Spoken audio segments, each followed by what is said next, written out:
Today's guest made 64k a month at just 23 years old. He started out running a local SMMA business in his final year of studying economics in London and started seeing initial success. Once you build the foundations, once you build the business that will allow you to go anywhere in the world, like you will then be able to choose, okay, how do I want to live my life? But then he found himself homeless and at rock bottom, losing it all. I look outside the window, the birds are chirping, sunrise. It's like, what the fuck? I can't live like this anymore. Today, he has turned his downfall of hitting rock bottom into a personal branding empire, with his unique strategy making him a respected figure in the online marketing and personal branding space. In this episode, we'll dive deep into Jirrove's darkest moments that nearly made him leave entrepreneurship and uncover the path he took to turn his life around for the better. Jirrove Roque. Welcome everybody to today's podcast, TCU episode number 2 with Jirrove Roque. For the people who don't know you, please introduce yourself. Ladies and gentlemen, my name is Jirrove, the only Jirrove in the world. Google it.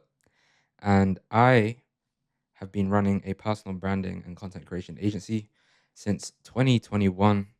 And I have also been running Leveraged Creators, which is my mastermind group where I help business owners grow their business through personal branding and content. I've helped over 600 plus 6 to 8 figure entrepreneurs throughout my career so far and counting. And Joshua is actually one of my mentees. So very excited to be here. I'm honored and excited to see what we dive deep into, because I actually told Joshua, if you want to grow your personal brand, having a podcast is one of the biggest cheat codes and the biggest points of leverage you can have, because it allows you to get conversations with people that you probably wouldn't normally have. But if they see that you've got a wide range of guests, they see that you're associated with other great people, they're going to want to come on. And I'm a big believer in your network is your net worth, as long as you have value to provide first and that you have mastered your craft before you start networking with other high value people. Because you always need to think, what value can I provide to other people? And one thing that Josh is very good at is networking. He's been able to network with some great guys in the DMs even before working with me. And I'm like, why are you not leveraging this? Start a podcast. It's going to force you to make content. It's going to allow you to also get great conversations and build great relationships with people. It's going to showcase your authority as well, because even though you are quite new to your entrepreneurial journey, the credibility that you're gaining through these podcasts is just going to accelerate that.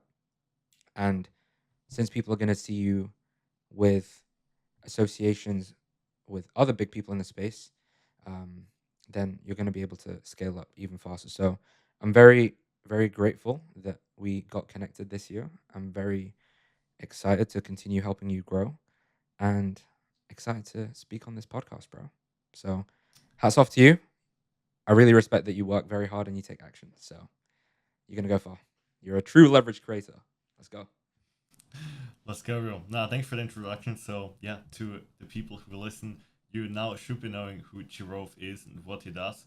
So you were mentioning, let's just start there, that I'm your mentee, right? And you are running this group, Leverage Creators. Like, what would you say for people, even like you in your position? I mean, you're definitely far ahead from me, but you still probably have mentors, right?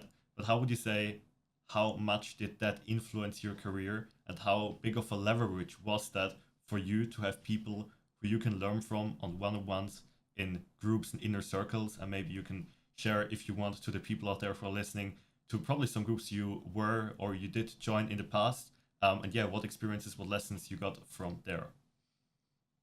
Amazing question.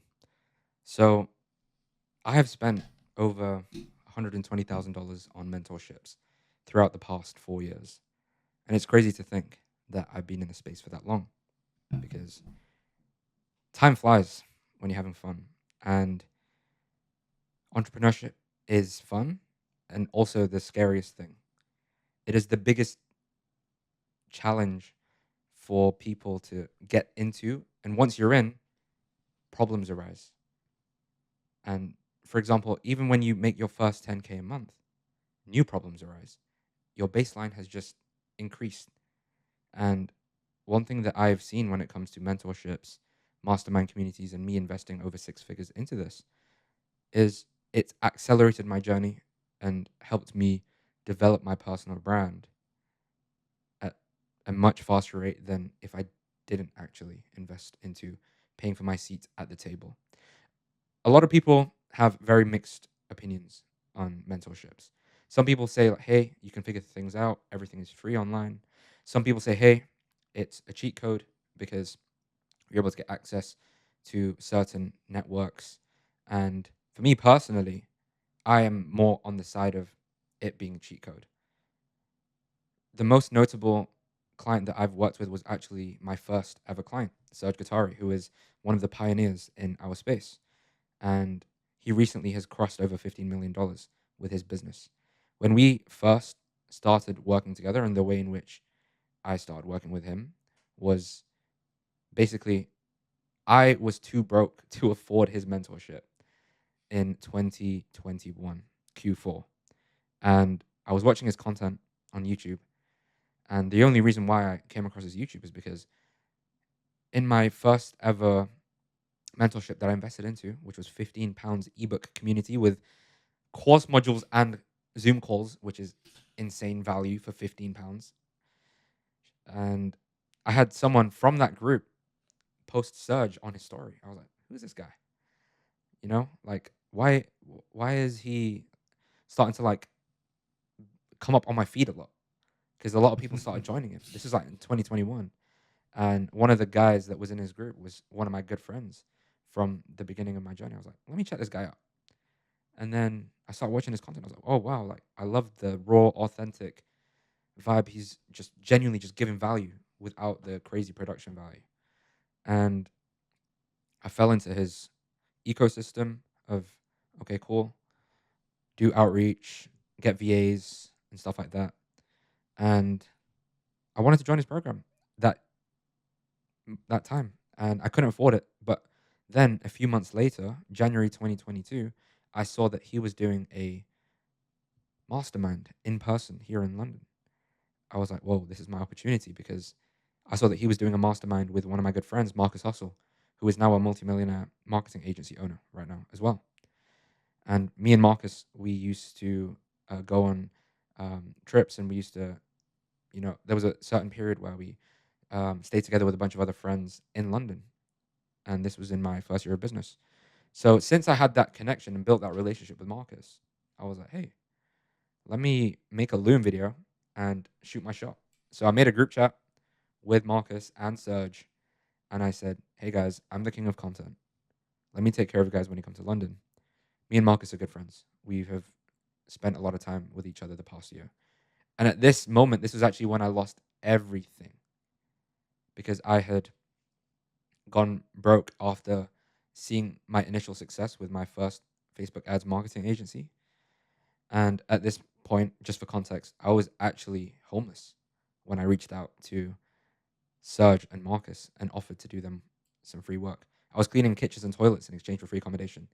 And I still went to shoot my shot. And no one could tell I was broke because of how I carry myself, my energy, my aura. And that's the biggest lesson that I have learned. How you do everything is how you do anything. And you need to embody the version of yourself that's already making the money that you want to make, taking the actions that that version of you wants to be able to do on a daily basis. And the only thing that's different from your desired reality and where you are right now is the time. It's just the time. You can already tap into the emotions of what it would feel to be in that position. And that's what I did. So I made the Loom video, I sent it, and then Serge saw the message within like less than an hour. He said, yeah, let's do it. And that was one of the happiest moments I felt in my life at that time, because just for context, I was watching this guy. I was like, oh my God, I want to join his program. I can't afford it. And then now I'm able to work in close proximity to him. And this is another lesson. Try get into close proximity to other people without asking for anything in the beginning. I didn't ask for payment. I didn't ask for anything. I just asked for the opportunity. And since that mastermind ended up going well, because he was in London for 2 weeks, we spent a lot of time. I was transparent. I told him, hey, this is my situation. Currently kind of homeless right now and broke as fuck. And Mhm. he was like, I really respect it. You're going to go very far with this energy and the fact that you are able to carry yourself well. And at that time, he was making $50,000 a month. His record month was like 100K prior to that, 100K in a launch, like a few months. But he was consistently doing at least 50,000 a month. And that same year, after working with him, so just for context, the mastermind went well. I ended up being his creative director. I was doing the edits. I did the filming as well when he was in London. And then I transitioned into being an agency owner. And that was the year that changed my life because I managed to hit 10, 20K a month. And at the end of the year, Serge managed to hit 600K a month. And since I offered to work with him for free in the beginning, I was able to leverage that as a case study when I ended up getting him as a paid client. So it's really funny to think that my first ever paycheck working with Serge was 1,000 Canadian dollars, which is like 560 pounds, I think. Yeah. And then obviously he started paying more as I built my team, grew my agency, and he made me the in-house consultant for content and personal branding. So all of the clients that would pay him $10,000, $15,000 for his consulting program also got access to me because I was hosting the coaching calls every week and on the Discord support as well. So I know that was a very long-winded answer, but mentorships, if it wasn't for me, I'd be stuck in the same position. I'd be probably still be homeless because Yeah. you have to know the value investing into yourself, bro. And I know that a lot of people can take this perspective of, oh yeah, these people are just call sellers and take people's money. But in order to do well in business, you need to fulfill. And I have had issues with my business journey in the past where I didn't have the best fulfillment. I will 100% admit that. And as long as you focus on making things right, you focus on improving your fulfillment, that is what's going to keep you in the game. If you think about it, all the people that are selling programs, mentorships, and stuff like that, the ones that are still in the game after several years, you can't be scamming people for that long and get away with it. You're going to get exposed like some people, right? Like recently, that have been exposed for not doing ethical business practices. So I feel like, to summarize, mentorships, masterminds are some of the best investments because of networking opportunities, proximity to people in positions that you aspire to be in, so that you can learn from them and cut out the years of mistakes and lessons that cost hundreds of thousands and inevitably millions of dollars if you keep going in the wrong direction. And it's always a rule of mine that I've learned to surround yourself by three types of people. You in the middle, you need to hang out with people that are your peers, so similar level to you, same journey. You need to have mentors that are 2, 3 steps ahead of you, and they're able to find the blind spots in your journey that you may not see because you don't have the experience yet, and they will be able to guide you, coach you, and be there for you so that you don't make the same mistakes and go down the wrong road. And finally, you need to have mentees. And I'm not telling you to start a mentorship program straight away if you're at the beginning of your journey. What I'm saying is be willing to provide value to people, even if it's for free in the beginning, to people that are 1 to 2 chapters behind you. And the reason why you want to do this and the way in which you do this is by making content and personally helping people out as well, is it will force you to stay on top of your game. It will force you to be up to date with the latest things in your area of expertise. It will allow you to basically reinforce your craft Do you ever remember in school where teachers are like, oh, the best way to learn something is to teach, right? And that is basically what you're doing if you surround yourself with the rule of three. And ever since then, I feel like I would not have been able to build the connections. I would not have been able to host the mastermind events that I've been hosting. I would not be able to have impact on my clients' businesses and lives. And the way in which I see it when it comes to helping businesses out, even if it's one business owner that you help, you're actually helping multiple people's lives. Because if you think about it, you help a business owner scale their business, whether it be through content, ads, fulfillment, whatever it is. And since you're helping them make more money, everyone spends money on things like this phone, this camera setup, laptop, everything. Like it's all part of the economy. So if you actually think about it, you're also able to, when you get to the point in business and revenue level, help out someone else's family. You're able to help also when it comes to business owners impacting other people's lives with their programs. Because obviously, we both run info businesses out here and we're helping other info businesses scale. And if you actually think about it and you focus on the sole fact that you want to provide as much value as you can in your work, and you break it down as to like, okay, my work is very impactful. I'm able to help other people out on their journey. And people that I don't even know and don't know me are also impacted by my good work. So it's going to force you to build a good product, have a good service, and stay in that frequency of gratitude, because gratitude is the most powerful state to be in when it comes to frequency. And yeah, I'm a big proponent and big advocate of being grateful. A lot of people are not grateful nowadays, but yeah.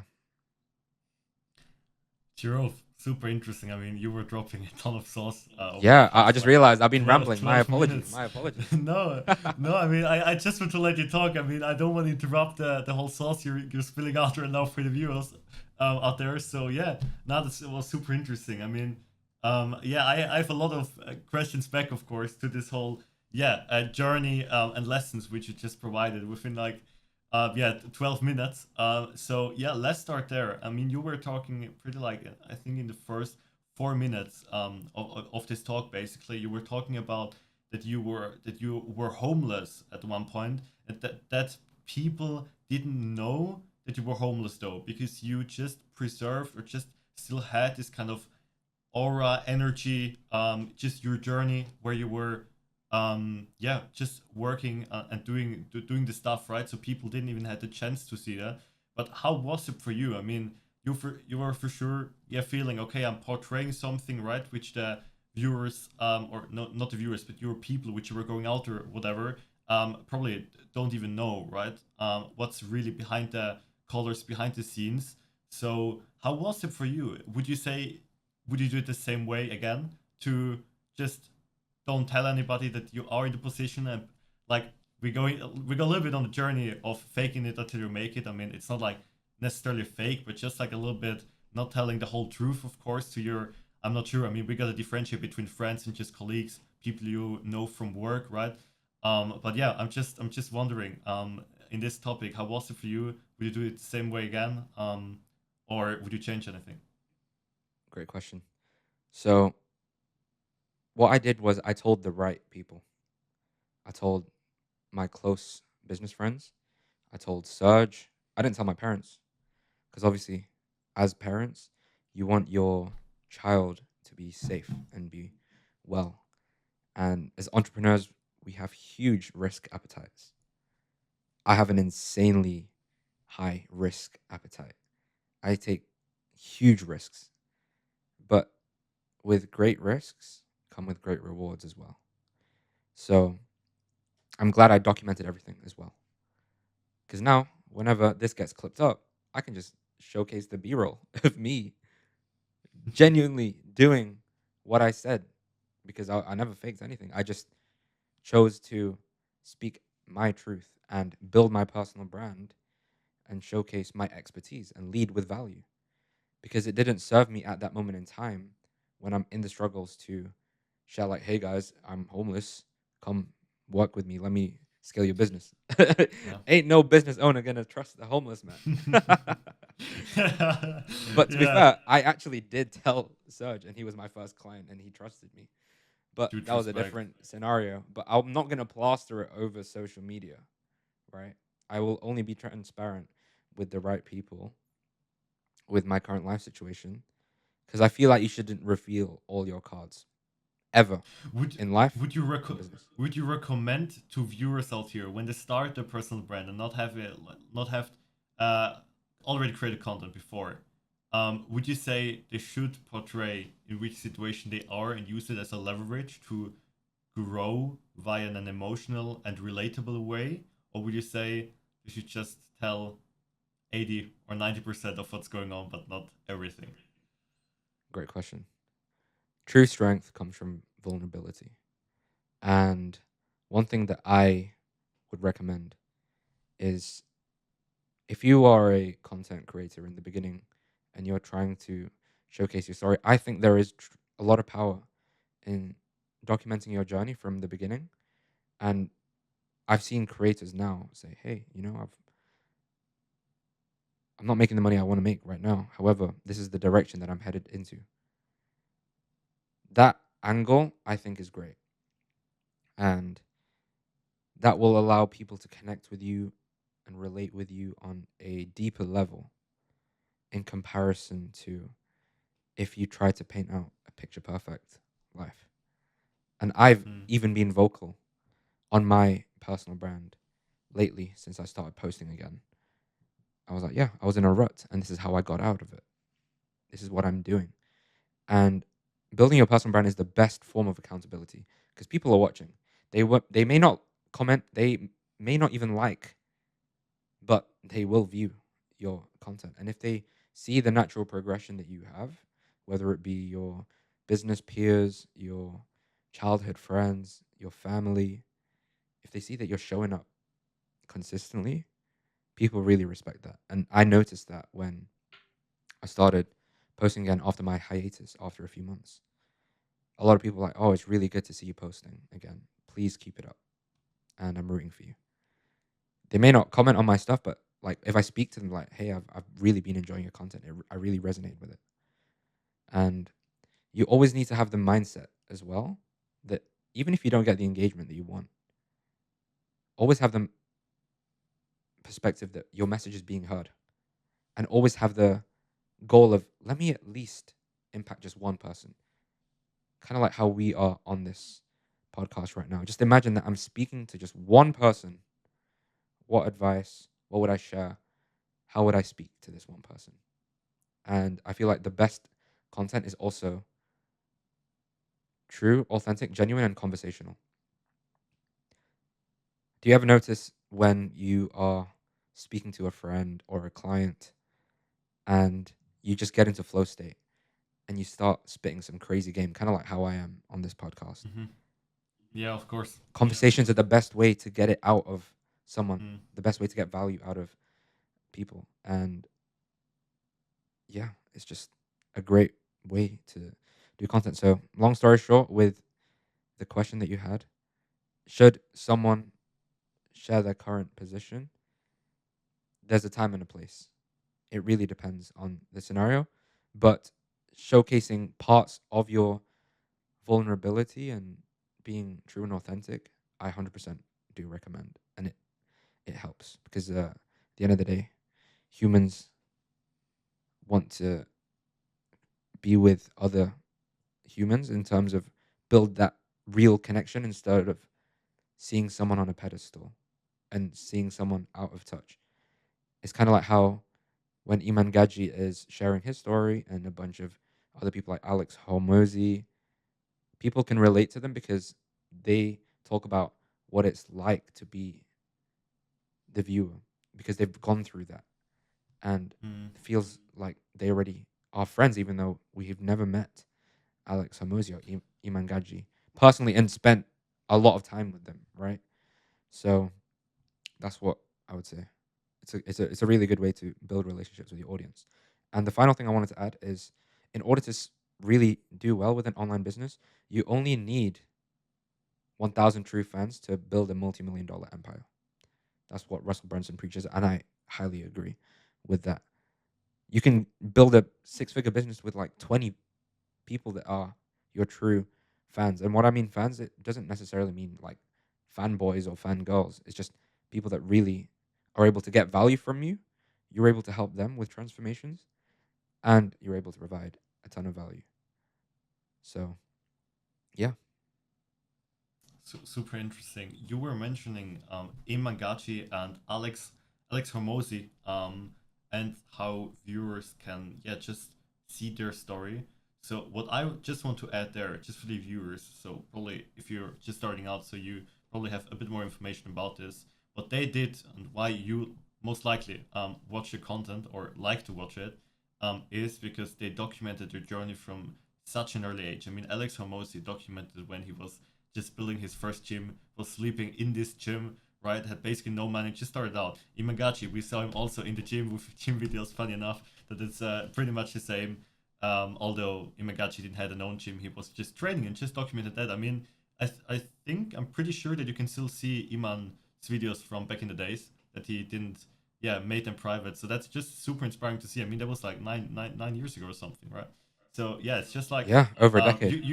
you can see that, and you can see Iman had acne, was like not confident in speaking as he is today, and you can just see their journey. And of course, they use this to be vulnerable, but I mean that's their right in my opinion, because they just did the work what it took back in the days when it was uncomfortable, when probably they had many people from school or whatever, or just from work, which probably just said, yeah, what is this guy doing? Content, come on, like, look at where they're at now, right? Like millions of followers over all multi-platforms, and that's just what you can get when you just start being vulnerable from an early age, and just start documenting the journey from bottom to the top. From the beginning. And one thing I wanted to ask you, bro, is why are you building a personal brand? Because obviously you invested into working with me, and you know the value of personal branding, and you are at the dream age of building your personal brand. And I wish I was your age right now and knew the information that I know now, because, bro, oh my goodness. Yeah, The things that I you're mean, about to implement that I'm obviously helping you out with, game changing. Imagine if I actually started at 18 and I started a podcast like you were 18 and had the connections that I have now as well. Like, the growth that you're going to have is going to be way quicker than mine, because you're learning from my mistakes. And obviously, I'm working closely with you as well. So I want to hear from you. Why are you valuing a personal brand? And how is the journey so far in terms of documenting it? yeah, sure. I mean, I gotta start a bit earlier in my journey to answer this question, and I wanna provide some information about me, which I haven't told many people in the business space yet, but which is probably interesting to some people. I mean, some know, but definitely not all. I mean, you don't even know like in depth about that actually. So I started with content creation when I was, I think, 14, probably late 13, early 14, somewhere there, with gaming at the time, right? And I just daily streamed for 1 year straight on Twitch. The Really? guys who follow me there daily, like I think I was sick and probably like 2 3 days not, but like No way. 363 days or something, I daily streamed on Twitch. Earned Who like watched you? How many viewers? 600 francs in this time. Viewers was like, I think 7 8 on average. I like had streams where I did like 20 viewers when I got a raid or something. Like raid means when other people just put their viewers on your channel when they just enter stream, right? But yeah, that was my first experience with content creation. I mean, I got the Wow. one big skill which I talked to a person recently, which I got from there, was talking to the camera right here. That's just like, that was a big skill, and I mean, I never unlearned that, and it just helped me throughout my journey, that I'm not afraid of talking to people. I can go to people on the street, just ask them things. I can talk to in front of an audience, in front of people, and of course I'm a bit nervous. Everybody is, but it's just like I was getting used to it at such an early age, and that just stuck with me until now, until this call, this podcast. right here. And yeah, from there, after that year of daily streaming and yeah, some YouTube videos which I actually uploaded, which I took down then on private. Yeah, over time, Fortnite, Minecraft, Rocket League, Valorant, CS:GO. There were many games which I did play on stream and off stream too. And yeah, from there it transitioned over the years. Yeah, into content creation. I mean, before I met you, I even had an account where I posted self-improvement videos. I think I've never told you that actually, but yeah, I took them also down and over time. But they were actually not too bad. Gained like Damn, a I didn't know this. couple thousand of views at the time. And yeah, just like over time, yeah, got the hobby of filmmaking and photography. Yeah, just like privately, and therefore yeah, had the skills of course to do these things. And from there, yeah, that's basically just I quit the channel. That was like early 2025, January, February, somewhere. Yeah, early in this year. And then I met you in summer or fall, early fall, late summer, like It was August, summer. August, October, somewhere there. Yeah, August probably. And yeah, from there it was just like the accountability and input I got from you that is like really important. I mean, I knew the importance, of course, but I didn't know at the time that it was that important to have a personal brand because yeah, I realized that a personal brand, when you have a good brand with you don't even have many people, just like quality people. That's important. That you have quality people who follow you, who trust you, who see your journey, who can relate to you. And yeah, that just changed everything when I saw this. Of course, with you, I did some research, and yeah, also like off business, just like in private. I just wondered. All right, let's look at the numbers. Let's look at the viewers, about the conversions, and then I transitioned into info, of course. But yeah, it's just like then I realized this is just a big opportunity, and it also still will be in 2, 3, 4 years. It isn't just today you can do this. I mean, of course, my suggestion is that you start today if you haven't yet. But yeah, it's just like a huge opportunity, a personal brand to have that because you can sell when you have really people who trust you. You can sell pretty much anything of quality to those people, and it will sell when the fulfillment is good enough and the product is good enough. So yeah, that's just the biggest leverage I think you can have and can build with just a phone. You don't need like a crazy PC or crazy network. I mean, you can do this by your own. You don't need anybody for that. And that fascinates me that everybody who has access to a phone has a chance to, yeah, be visible to thousands, millions of people out there. 100%. I love that. And I actually have a follow up question for you. What Go made ahead. you invest into me specifically? Because obviously you've invested into other mentorships. Like, how much have you invested into mentorships, by the way? So yeah, it was like 3 mentorships in total, including yours. Oh no, actually four. Actually four in total, including yours. Totaling on a 5 figure mark actually.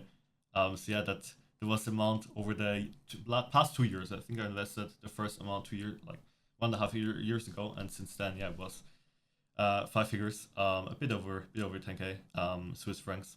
So yeah, always gotta define the currency here because you're in pounds. It's a bit less, but yeah, great question. I mean, what made me invest in you? That's a good question. So yeah, what you had, we come again to this, back to this personal branding. I mean, what you had was just a story, and the personal brand that fascinated me in a certain way. I mean, I think I told you this already once at start, but I was like on 15 to 20 calls for mentorships as application, Yo, and crazy. I didn't intend to do that. Like I didn't like funnel hack for info anything. I was just like, let's see what this guy has to offer. I'm interested, but let's just see. But always, like I always knew, of course, that I was getting sold on, obviously, because it was a sales call. But like I was on so many program sales calls. I had like so many sales calls, even like 2, 3 calls of Charlie Morgan's program, Easy Grow. I had like 2, 3 calls with one of the guys there. And yeah, I just like as I mentioned, like I was in 4 mentorships in total, like mentorships or products I invested to. And yeah, I decided just for four and no more because yeah, because of many reasons. I mean, the first one is and yeah, now also getting back to this, the 4 people I bought into, including yours, was because I trusted the person behind the product. I didn't even care about the product. I just saw the person who's owning it, the host or whatever, the owner of the product, the guy behind the brand, right? Just as a face of the brand. Um, what is this person? Because that matters, in my opinion. If like I of course knew what the product was, what I was getting somewhere, but I didn't care if it was good or not because I knew as you were the person behind it. And I like for me personally, I have some weird skill of just I can easily read persons just from one call and only need 1 hour to read a person.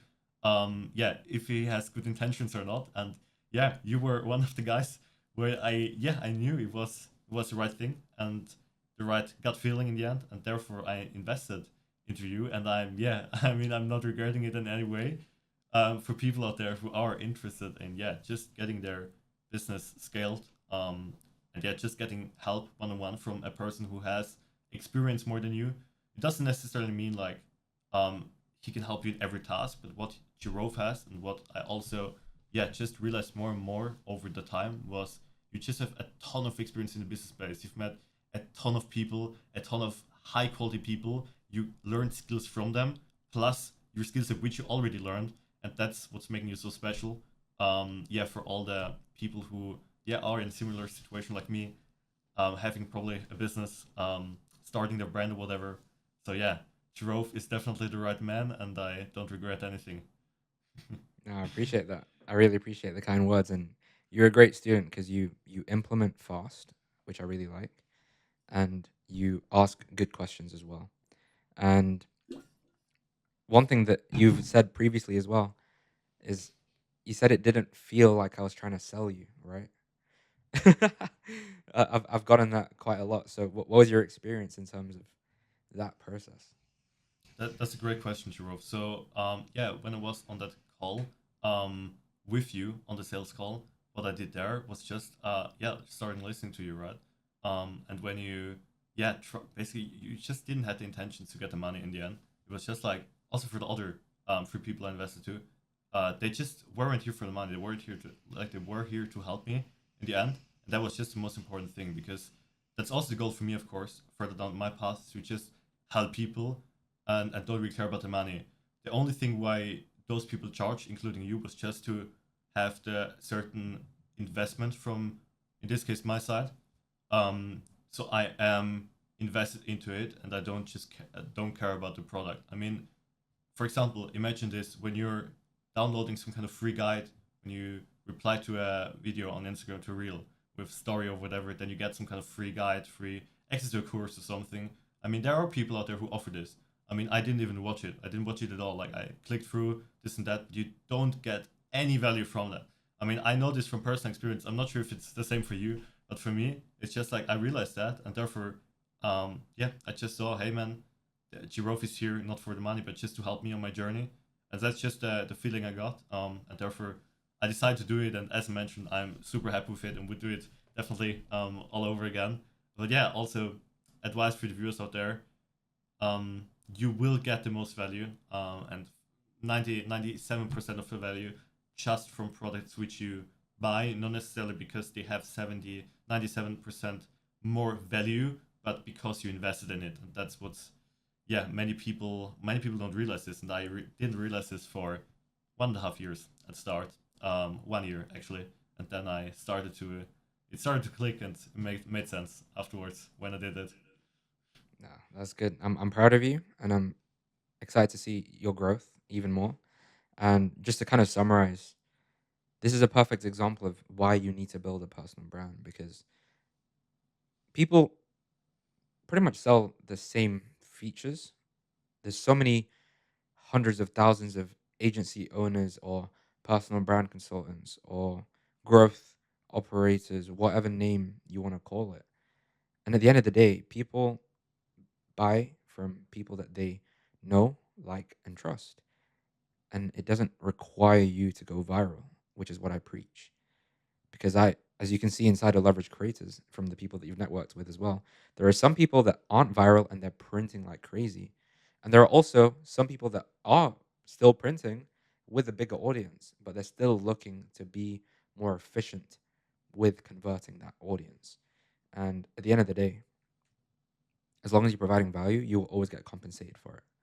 So yeah, this has been a good segment around the topic of masterminds and mentorships because I feel like it's a topic that not many people speak about for this long on a podcast, but it is very important because it is the backbone to a lot of people's success. Think about it. The greatest athletes, the greatest entrepreneurs of our time all had mentors. So I believe that if you think mentorship is a scam, you need to look at it from a different lens. So Yeah, always, you know, let me add one point on top of that. So we stay in this topic for once more. Afterwards, we can switch some things prepared right over there. But yeah, in my opinion, it's a limiting belief if you think mentorships is a scam. There are mentorships out there which are a scam. That's true. But now, I mean, I had calls with many people. We actually can jump afterwards into like the connecting topic because that's super important and super cool to talk about with you especially. But yeah, I mean, I talk to so many people on calls and texts. I mean, I am the networking connecting guy. That's just like I'm just doing this like half of the day basically, just emailing, Instagram, WhatsApp, calls, this and there. That's just what I'm doing because I just saw what I received from it, and that's just cool to share journeys and values and lessons, right? But yeah, let's take the gist as information, right? And so what I've seen many things, many programs, how people operate, the fulfillment, etc. And none of them was a scam necessarily. I mean, I'd say scam. Let's define scam. I'd say scam is a program where you invest and don't get anything from, or just get like a really bad product. And I'd say none of that is true, or maybe a few, but I'd say not in our space. Maybe in e-commerce something probably, but in our space it's just like you're probably just not doing the work, or you're not asking not questions. You don't show enough up on the calls because if you haven't invested 10 to 12 hours per day, implemented everything, milked out your host or the owner of the product, in this case, that would be you, right? Or just where you bought into, then you haven't done enough work. And then that's completely on you. And the chance is 99% that you will get at least somewhere. And I mean, with somewhere, you should be getting with the most products and the people you meet in there, the opportunities you get, the work you do, probably to 8, 9, 10K a month. If you do it for long enough and with yeah, just 100% focus. I mean, if you do this, you can't really do anything wrong. And I mean, I just want to tell you guys this to yeah get you a little bit away from the fear. I mean, I had the two. Jirrove probably had the two before he invested in his first program. Everybody has it, right?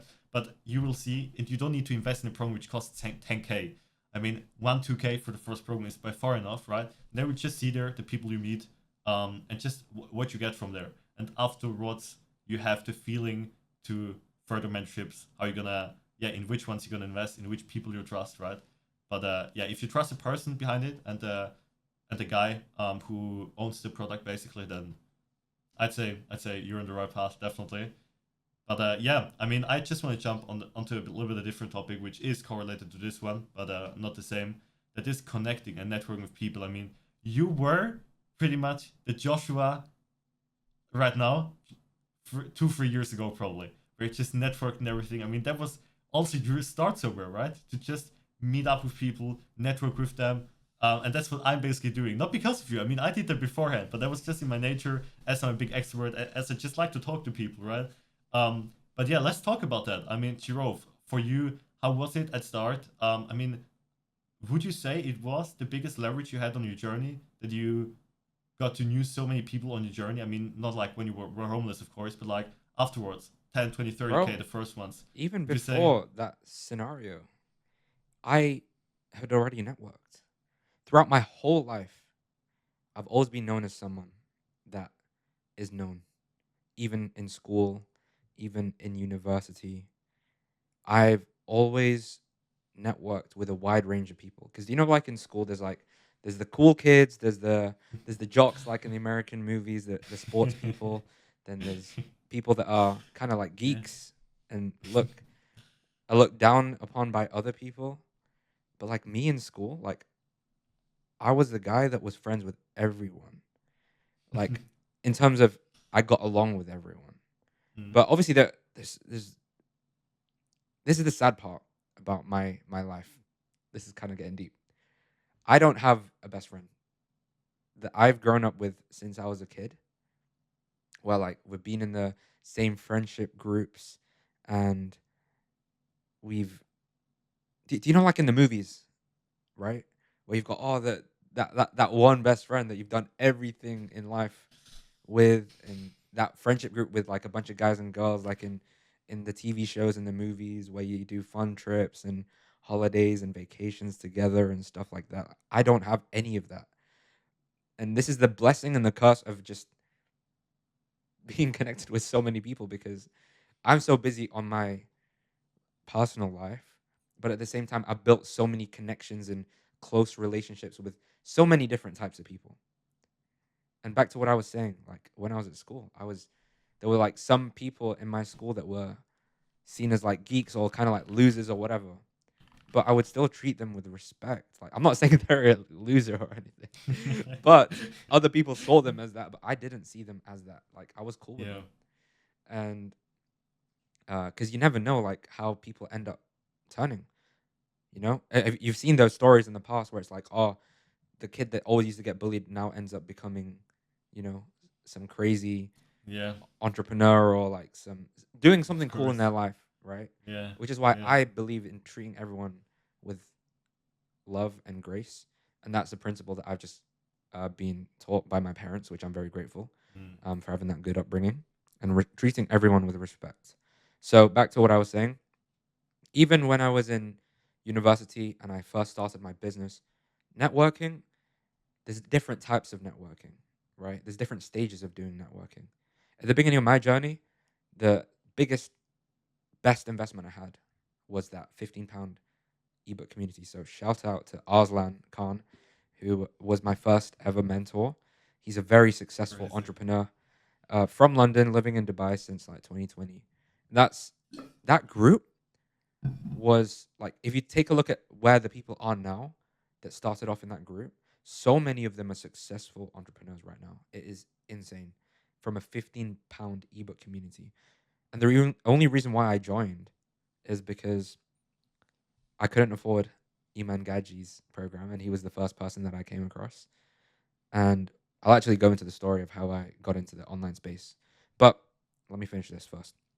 So I, from there, have always had the mindset, okay, let me connect with people. Obviously, still focus on the income producing activities first, but networking was a priority of mine as well. But there's going to be a stage at of your business where you've connected with the right people already.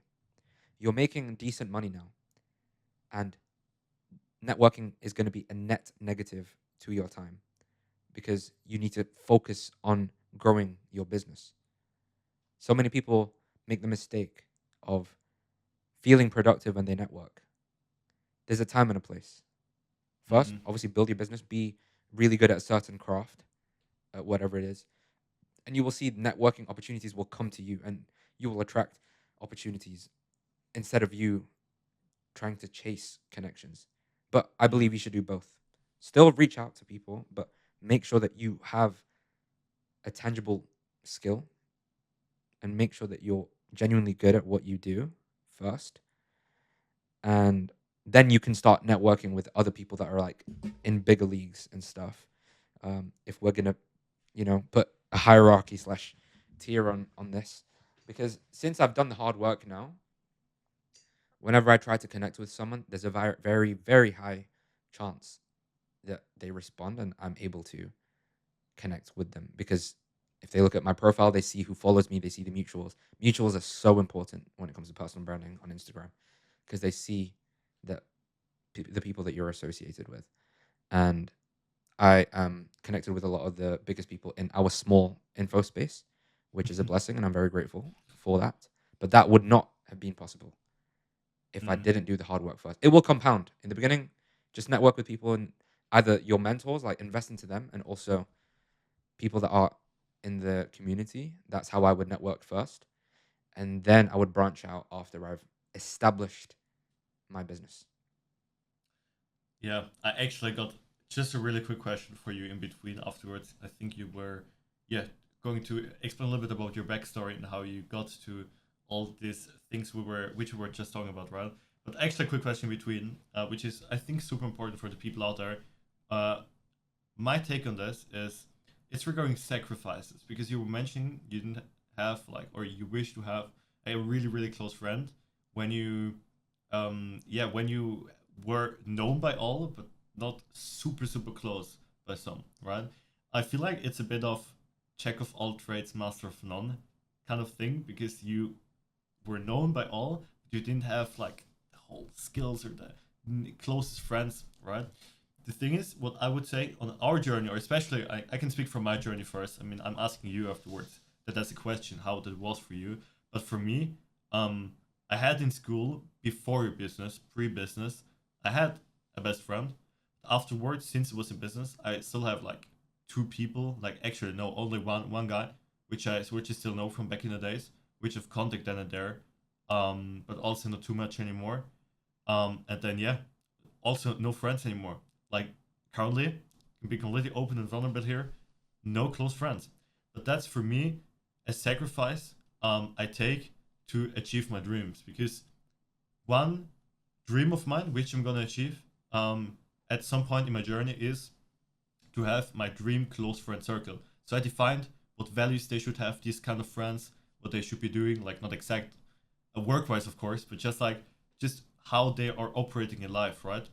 And yet, currently, I'm not able to meet these people because I'm not by myself as a person at this position to meet those people. But that's completely all right, and that's why I was saying sacrifices, because everybody has to do them. For some people, it's this. For some people, it's that. For me, it was one of the biggest sacrifices probably I had to make to just yeah be for now years and probably still years to come just alone in this room, just grinding, just networking with people online. I mean, it's cool. It's great to meet people, but of course, everybody of us wishes to have a close friend. Um, doesn't even have to be in business, but just like but you can do things, trust on everything. I don't have this right now. You don't, or you didn't have to at the time. But yeah, explain me. How was that for you? Would you say you are currently at this still at the same point as I am? And yeah, is this also one of your dreams to have like close friend circle, or maybe you've already achieved this? But yeah, let the Respect. viewers out there know. Yeah, I just wanted to say, man, like I appreciate you for sharing that. That's like very powerful because in order to live the life you aspire to achieve, you need to do things that many are not willing to do. And that involves a lot of sacrifices, just like you mentioned. For me, I've sacrificed so many opportunities to develop those close relationships to prioritize my future. And there's a very controversial take on this, right? Like I know that there's that saying, you are the sum of the five closest people you are surrounded with. But the thing is like I I'm surrounded by so many people and that are amazing. Now, because of my personal brand, which I'm grateful for, but at the beginning of my journey, um, I I just stayed locked in and connected with the people from the mastermind groups I was in. Because bear in mind, these other people have also invested into themselves. They also have been sold on the belief that this vehicle that they're going into, in terms of the mentorship or mastermind that they're in, is going to help them achieve their goal. And I have a close friendship circle now, but the funny thing is, I've met them all through business. There is one exception though. Shout out to Josh Agbissett. He's literally my day one because I met him when I was 4 years old and he was 3 years old, and he came into the UK. He came to the UK from the Philippines, and our parents worked in the same nursing home back when my parents used to work in a nursing home before moving into the hospital. And me and Josh went to the same primary school, same high school, same college, same university. But we were good friends, but we weren't like best friends until we got into business, right? Like that's why we got super super close. Like we've always been really good friends just because of proximity, and you know we'd hang out. But like he's got his own friendship circle, I had my own friendship circle, and I feel like throughout all the different stages of life I've been in, like my circles have like changed, and I have nothing but love for the people. Like whenever I reconnect with people, like it's always the same level of love and respect. But when you just surround yourself with other people that are building businesses, it's a different type of friendship and bond that you make. And ever since I started my business, and obviously after I was running my business, and I got Josh into the game, because before he got into business, he was broke. He was balancing a ton of jobs whilst in his final year of uni as well. And like, we kind of drifted apart a little bit during our time at uni, and we just got close again when I started the business, and was doing well. And then I needed help. And then when I offered the opportunity to take him under my wing, teach him everything I know, it was great, because obviously we were working together and we were scaling things up, which was great. And fast forward today, he's a successful business owner now. So he went from having no skills. He's even said this himself. He was stuttering. He was scared to speak with clients. He didn't know any editing skills. He didn't know anything. And I taught him all the fundamentals. And then he went on to put in the hard work himself, the blood, sweat, and tears, to then see success for himself. And I believe that you should never, ever, ever, ever, ever take 100% credit for anyone's success, whether it be a client, whether it be a friend that you help. You should never take 100% credit, because at the end of the day, they have to do the hard work themselves in order to see the success that they see, right? And one thing that I've seen a lot in entrepreneurship when it comes to like mentors and just people in general that say, "Hey, you'd be nothing without me." I hate that energy, because, bro, like, that's so egotistical. And everyone has an ego. It is good to have an ego, but it's not good to be too egoistic. And technically, for example, you cannot take 100% credit for anything, right? But you can take credit for like helping people along the way and helping them build the foundations. And it's just like our parents, right? You can't take 100% credit as a parent for, let's say, if your child becomes successful or if your child becomes a bum, because as long as you do what you can from your end, and at the end of the day, like, your child has the free will, right? And yeah, I'm going on a little bit of a tangent, but that's kind of my view on just like people in general, that like mentors and stuff. But back to the main question, in terms of friends and circles, all my close friends right now are from business. Mm. And yeah, there's different types of phases of life where you can have friends for having a good time, traveling, partying. You have friends for certain different parts of your life as well. Like, I have some friends that I'm literally just friends with because of fitness and stuff like that, Mm. right?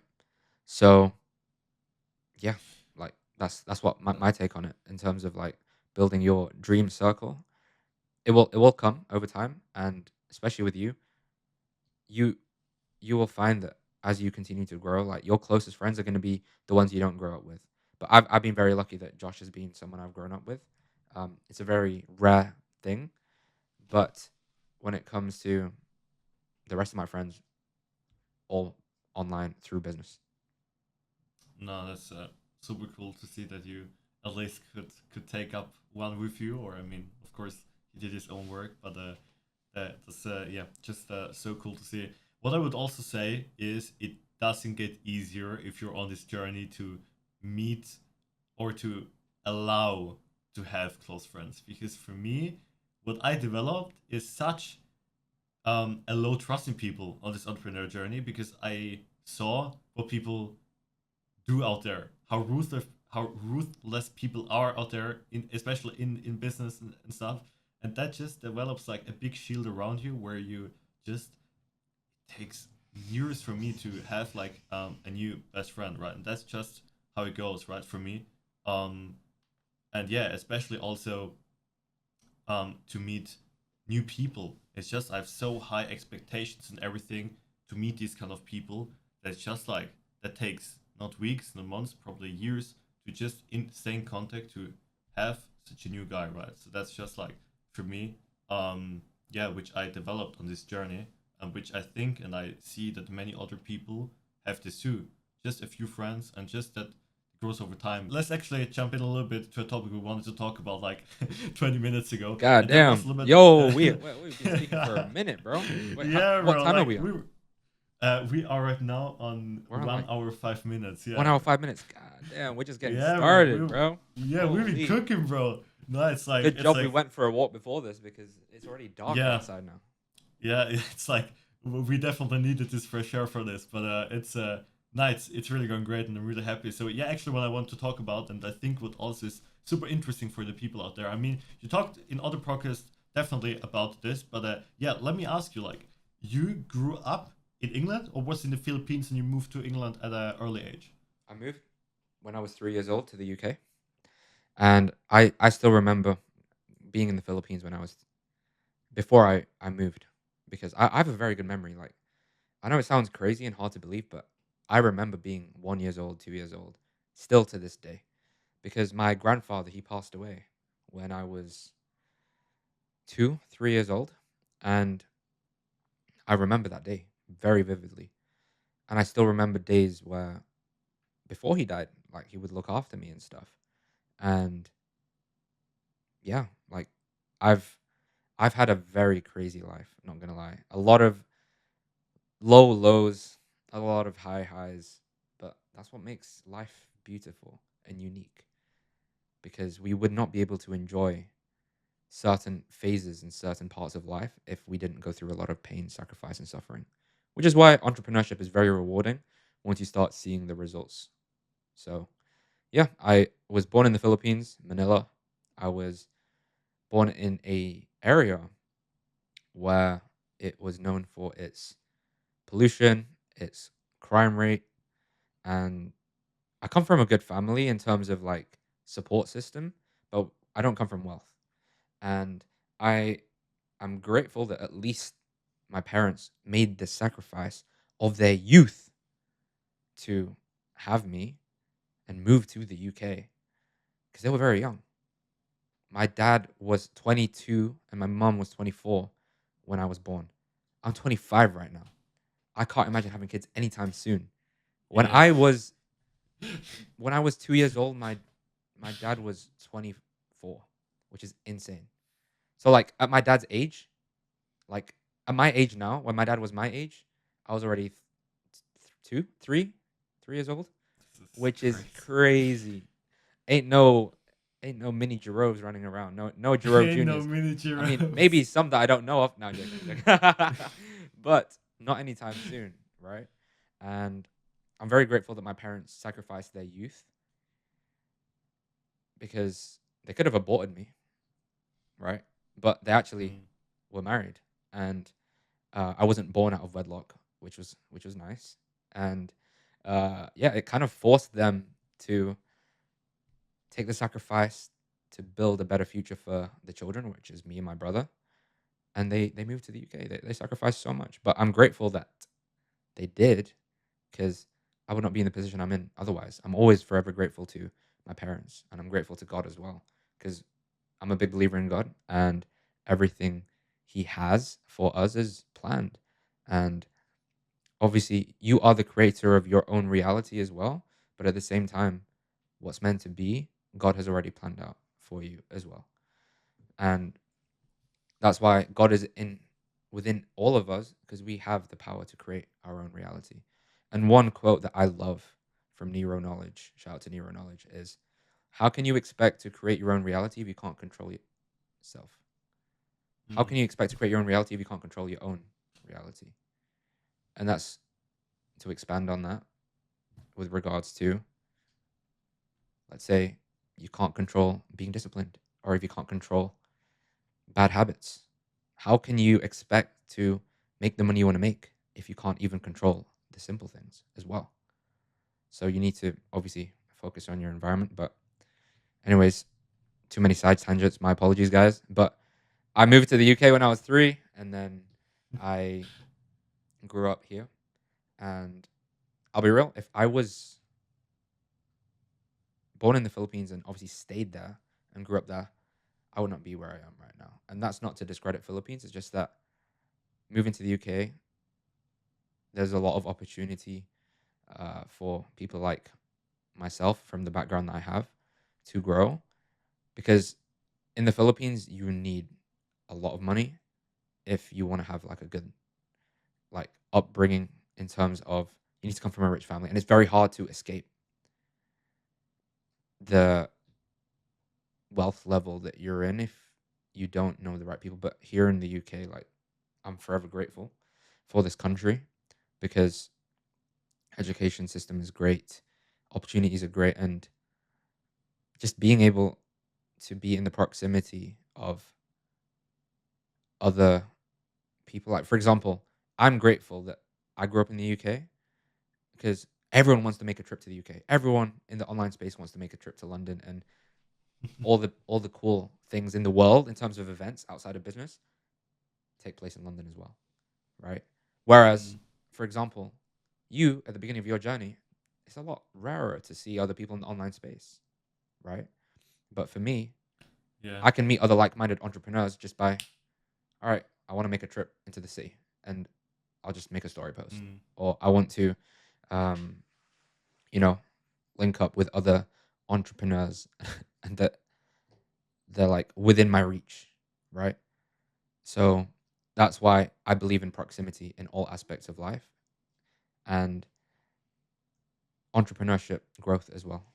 Proximity is key because it's different being yeah. over a computer screen and being with people in person.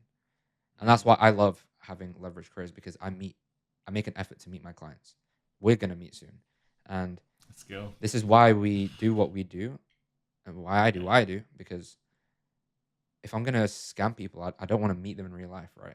And I That would don't be scam crazy, people. bro. I don't scam people, so Yeah. I focus on providing value, and I feel like it's weird because if there was no online space, Mm, and if I never got into it, I can't imagine what my life would be like. Like I've been able to get so many benefits from having a personal brand and just being in the online space, like meeting great people from all around the world. We would not have met mm. if it wasn't for my personal brand or personal branding in general, Yeah. right? That's So so true. it's the most powerful asset to just live a good life and grow your business. Yeah, bro. That's super interesting to see the journey where you came from. Actually, just one quick thing I want to double down on. I mean, I've made a ton of research before I started this series on other podcasts, Chris Williamson, Diary of a CEO, Jack Neal, and a ton of others. Especially looked also into a few tape podcasts because what I like about him is his articulation, his speaking, his yeah, just how he speaks, what he thinks before speaking, how he analyzes his yeah, basically speaking guest, which is on the call of him. That's super interesting to analyze if you look into this deeper. And what he mentioned in a few podcasts now, what I'm super curious. I mean, you're also from England, not from London itself, but you are a lot of times a year in London. So he says London is a shithole, the UK itself. Now I want to ask the viewers, from your perspective, how do you see this, the day by day life? Would you say that's true? How do you think?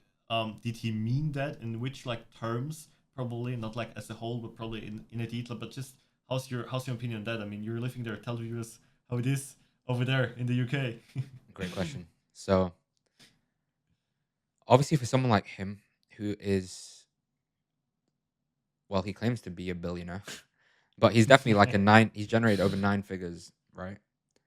Yeah. Eight to 9 figures in business. When you have that level of wealth, it's a different perspective on life. And the UK, I love the UK. It's a great place for growth. It's a great place for business because there's not much fun stuff to do. For me right now, in terms of Yeah. like my phase at the moment, I'm locked in at the moment and I live in the countryside. So it's nice. I've got the greenery, I have clean air, great water quality, and I'm not in the hustle and bustle of the city right now every day. I'm mainly just locked in my office, home studio, and this is a great phase for me because since I'm like out of the city right now, there's not much fun stuff to do. So I have no choice but to work. But when you are in the phase of life where you're in the city, where I do spend a lot of time in London, and I have lived there because of uni and like um like business as well. But I've made the decision at this phase of my life right now to be in my hometown so that I can lock in on the business and not get distracted. Because I've done so much traveling the last few years.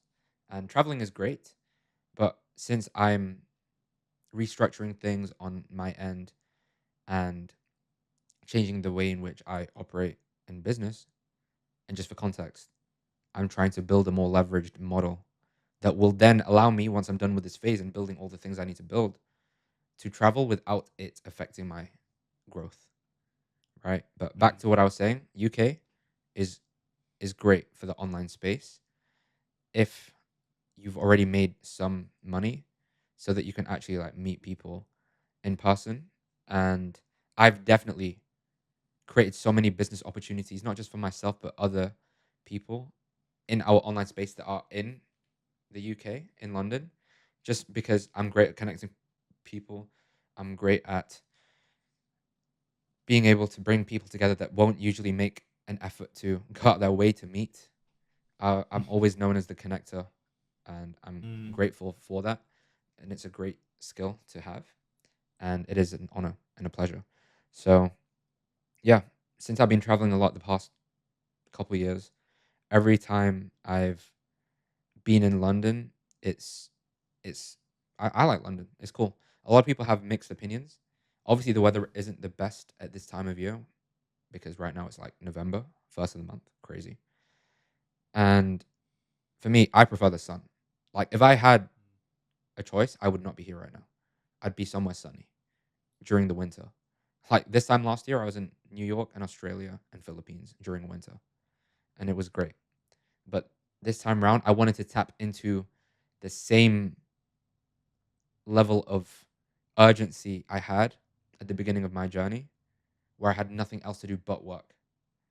And now that I have the ability to choose where I can live because of my business, and the fact that I'm choosing to be here right now, locked in with no distractions, just goes to show that once you build the foundations, once you build the business that will allow you to go anywhere in the world, like you you will then be able to choose, okay, how do I want to live my life? Because your environment is so important when it comes to scaling up in business.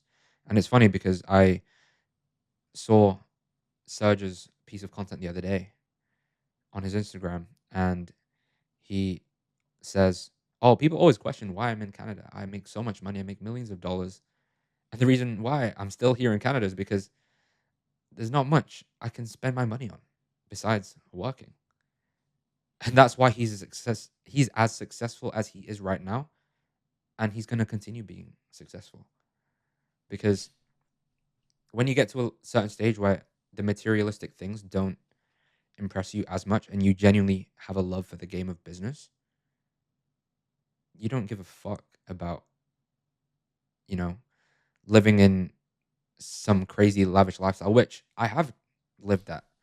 And I will get back to living that lavish travel influencer lifestyle.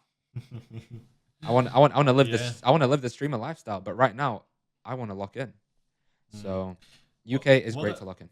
yeah, yeah. So what I really think is actually a common point we have between Tate and Serge is they just care about safety in the end. Just safety for their friends, their loved ones, their family, whatsoever, and just a cool place to live in the end. Because I feel like I mean Tate's in Romania, never been to Romania, can't really tell. I mean Not gonna Canada lie, that's is very random.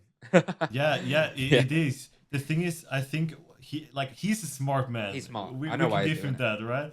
And I think what he just saw is like the whole political and legal system in Romania, and he just saw the gaps, bro. Honestly, I just think um, he just used it as advantage here, and I mean, I would do the same too in his position, to be honest. Just find a country where he's safe, where he likes the people, and yeah, where he can just do his stuff. I mean, he's so focused on his own stuff. He never, or he so rarely talks about what's going on in the world. He just talks with himself. He's the man. This is what I do. Blah blah. Right? And I think like the perfect country to do that is probably Romania, because you have just pretty much a few legal restrictions. You can drive as fast as you want. Police doesn't really care. You can pay them.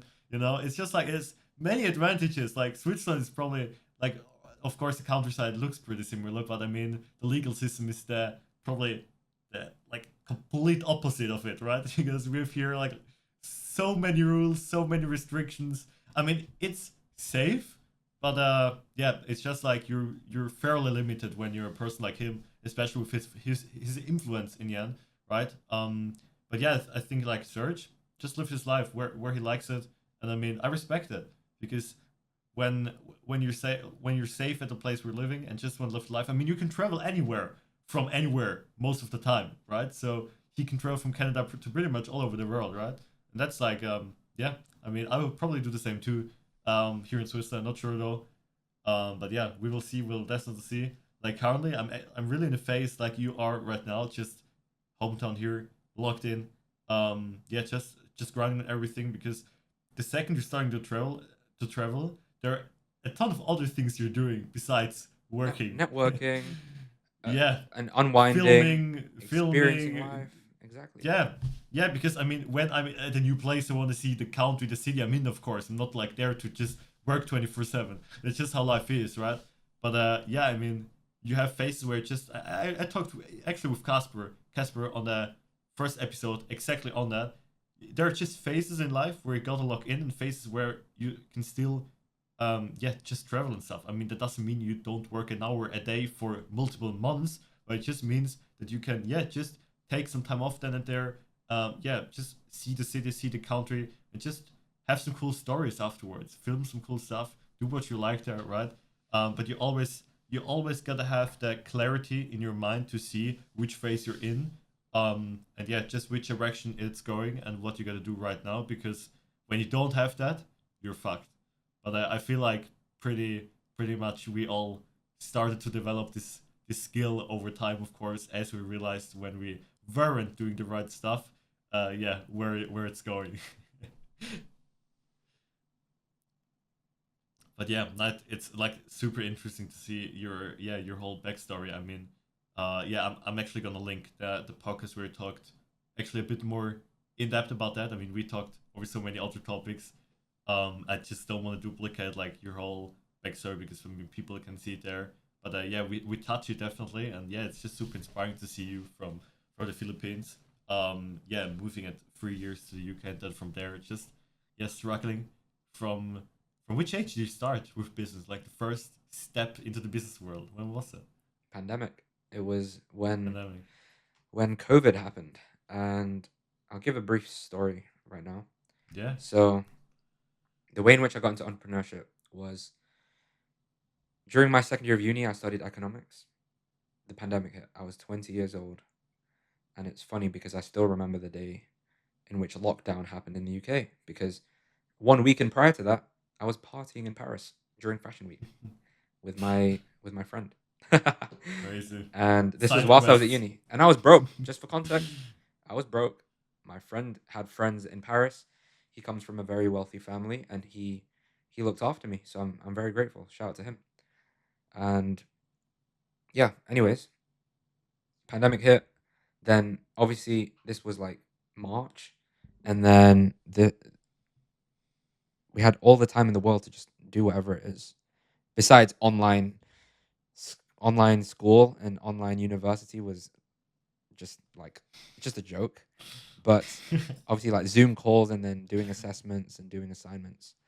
But when I got done with my second year assignments, what I did was playing Fortnite and Warzone with Joshua Agbisa and another friend of ours called Haben. And The we would OG times. we would continue to play every day until like 4 a.m., 5 a.m. And I that, remember those times from yeah, they were fun. It was fun. Oh, I mean, it's life, right? yeah.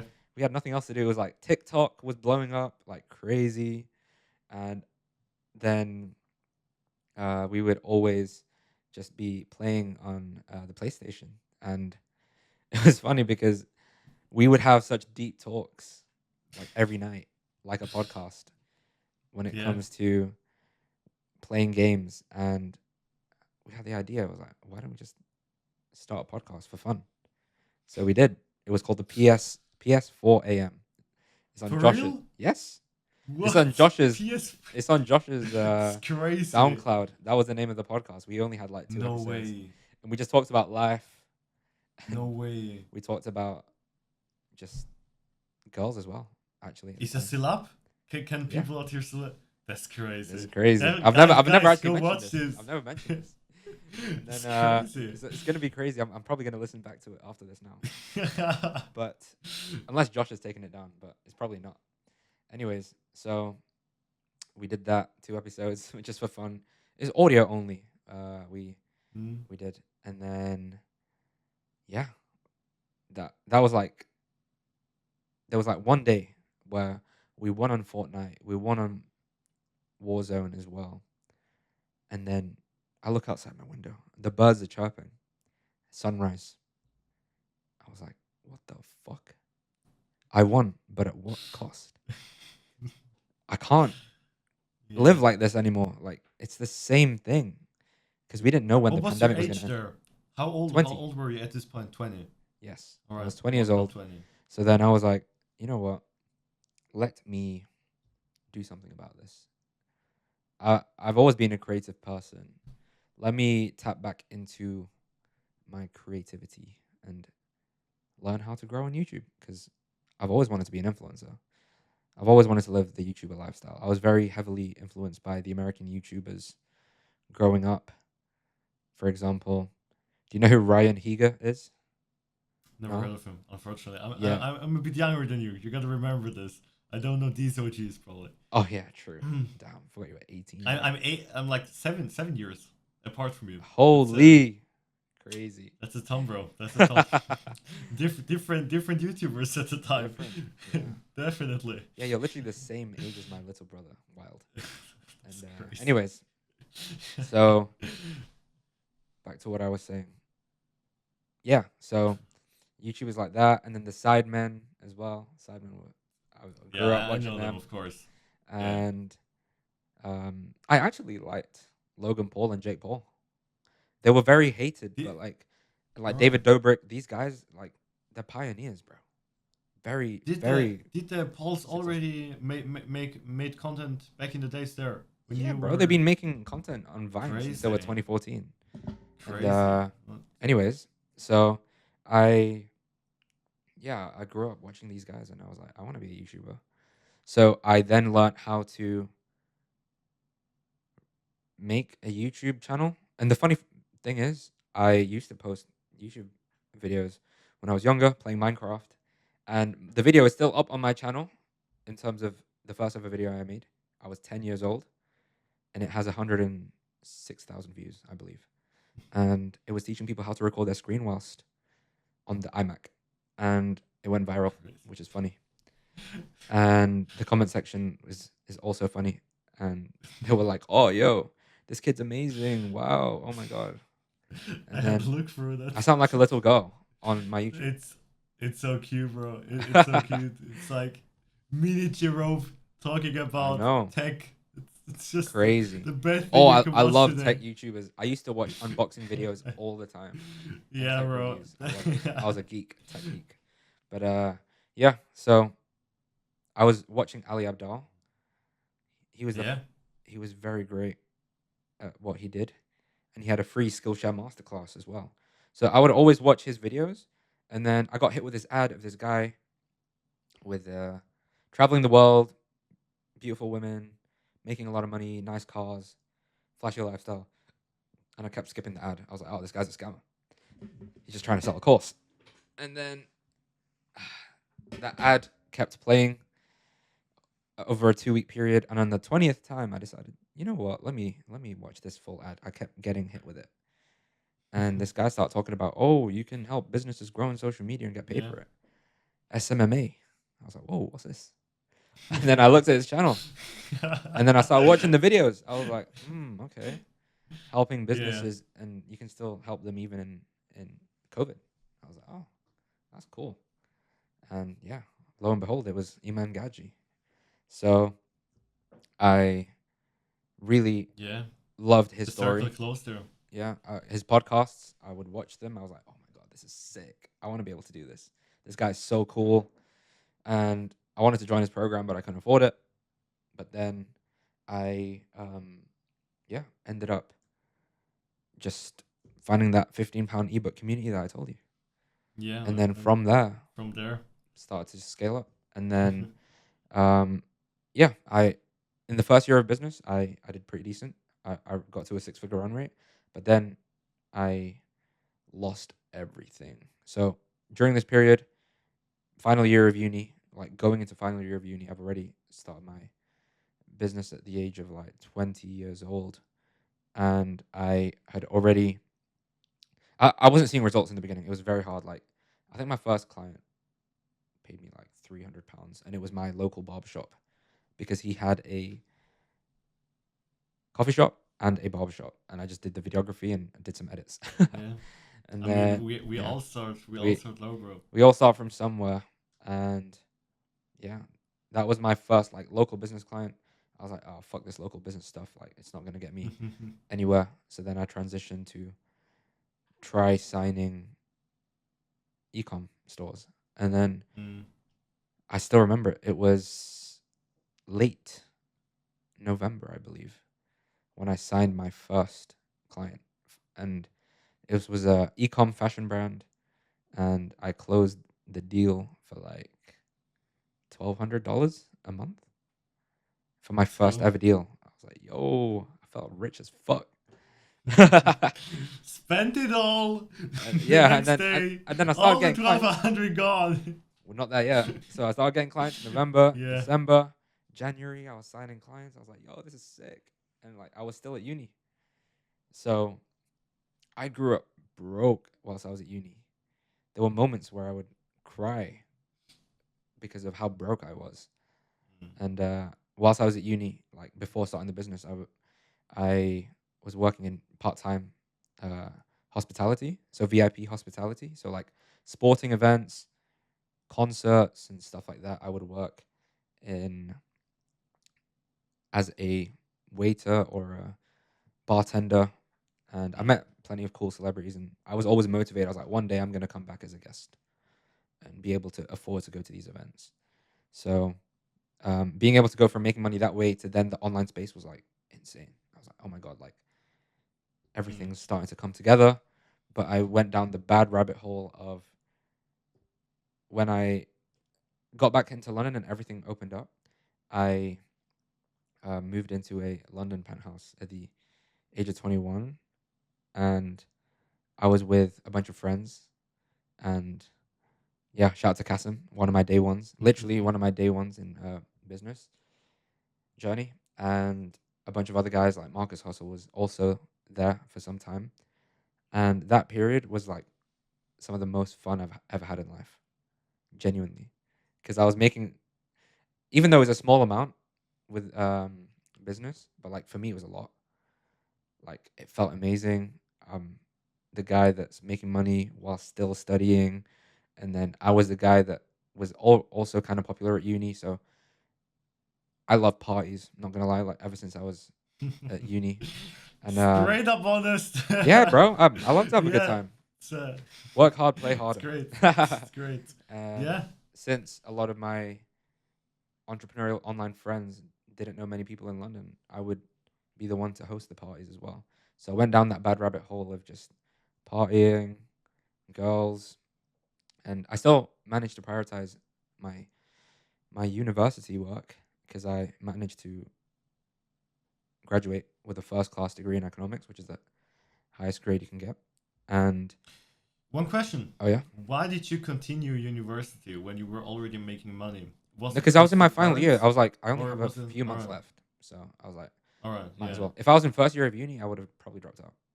Well, that's it's actually super cool to see this whole story. Yeah, yeah, Always love to talk with guests about this because yeah, everybody comes from a completely different place, but in the end, it transitions all a little bit into the same direction, business or whatever, and that's just super cool to see because yeah, it's slowly fading more and more into our path, which we are right now, and that's just fascinating to see.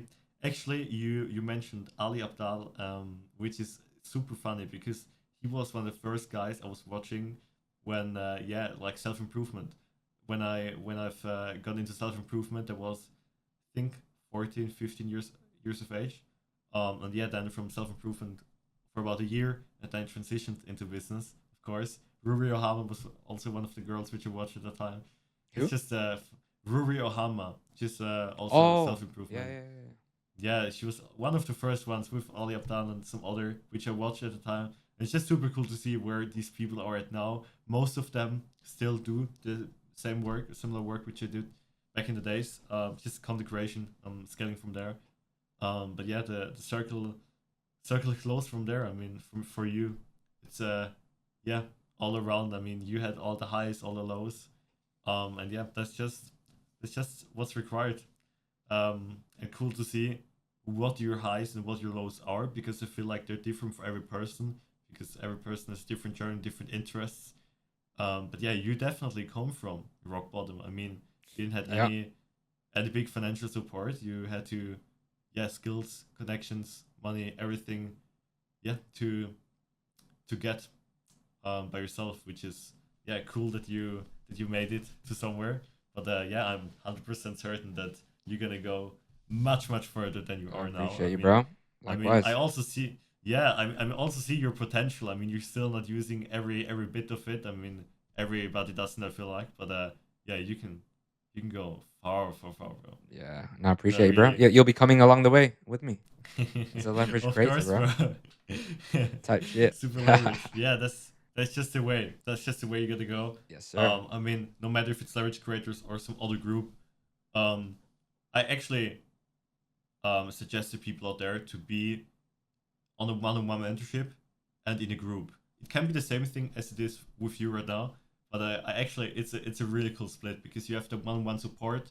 You can learn from you the lessons and everything, and yeah, just a one-on-one help, which is different than in a group, but also connecting with people, just speaking to them, just getting some different feedbacks on stuff, which is super interesting. Recently on the call we had, like actually with Kasim, which you were mentioning, he gave me completely different feedback from all the other people, which was super interesting to see because he what's cool in there is the people aren't ashamed of just having a different opinion than other people. Yeah. And outside of the business world, and even I think many people in the business world don't do this. They just yeah, same. My opinion is the same, right? Yeah, just do this and this.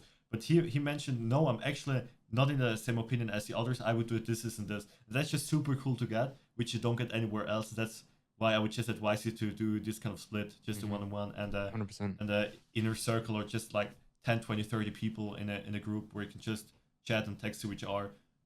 Yeah, preferably further than you are, than under you, because otherwise you would teach them, which isn't necessarily that profitable when you're still on your come up, right?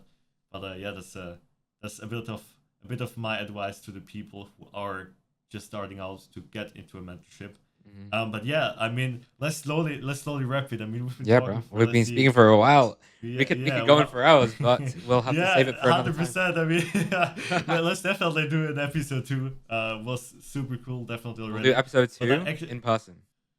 in person, let's do it. Let's set this. This cool. But this won't be like episode 3 or 4. Let's do like episode 12 or something in person. But yeah, super cool. To see your whole journey, and that the I viewers appreciate can that, see bro. that your vulnerability, that you shared everything. I actually got a few questions which I want to ask you. To wrap it off. Let's talk about cars. How did you perceive it? Because from what I know privately, is that you really love them, but you put it a little bit to the side to really lock in, because it can be a fairly bit of a distraction, right? As you're also traveling and everything, it's just currently from what I've heard, not that big of an importance. But like, when is he planned to hop into the Raris, into the cool cars? Probably even want to buy one soon. I'm not sure at all, but yeah, let the viewers know out there. I mean, Good many question. people, many people in the entrepreneur space just love the cars, bro. They do, they do. So for me, I see those big fancy cars. They're cool. I'm gonna get some of my own as well when I settle down. I'm in a phase right now where I want to Mm. travel. I'm very heavily inspired by streamers at the moment. I'll be real, like Speed and Mm. Marlon and stuff like that. Not gonna lie, like I know this sounds weird hearing it from a business person, but I Yeah. genuinely love their content. It's so entertaining, and the fact that they Yeah. travel the world, they travel all across the US. I'm gonna do a world tour in 2026, Let's and go. Leverage creative Leverage world Creates tour, World bro. Tour, Let's come get it. through. Pull up, pull up. Come into a city near you. Let's go. So, since oh, fuck, I'm turning 26, bro. That is crazy. Ooh. I'm gonna settle down and have kids by 30. I have 4 years. Oh my, Oh my gosh. bro. You gotta be a gazillionaire for years, bro. You gotta achieve everything. Oh my god. Yo, I gotta lock in, bro. Like, oh my god. So, anyways, I'm definitely gonna have kids by the time I'm like 30. Start settling down by the time I'm 30, and I want to enjoy my youth. And it's so scary, bro, because I still remember being 18. I still feel 18 at times, bro. Ooh. And 7 years, bro. look at me 7 now. years. 7 years later, I'm 25, which is insane. Turning 26, and I know that life is short. I've witnessed so many deaths lately in life. The past year, past couple years as well. Tomorrow is never promised, and I want to live my life to the full. And these materialistic things, like cars and you know the things that people splash their cash on, which I respect. Everyone has their own desires. For me, my desire is to travel and see the world and be able to document everything. Because the reason why I'm building my personal brand is because I want to inspire people through my content, and most importantly, inspire my future generations of children, grandchildren, great grandchildren. Long after I'm gone, people are gonna be able to see, yo, the only Jirrove in the world. That guy, he was a legend, bro. That guy. That guy was goated. Let's go. Not He's this one of the greats. it's fire. I Yeah, really loved it and I respect it. I mean, me personally, for me it's a bit different, but I can really see that. I see the vision.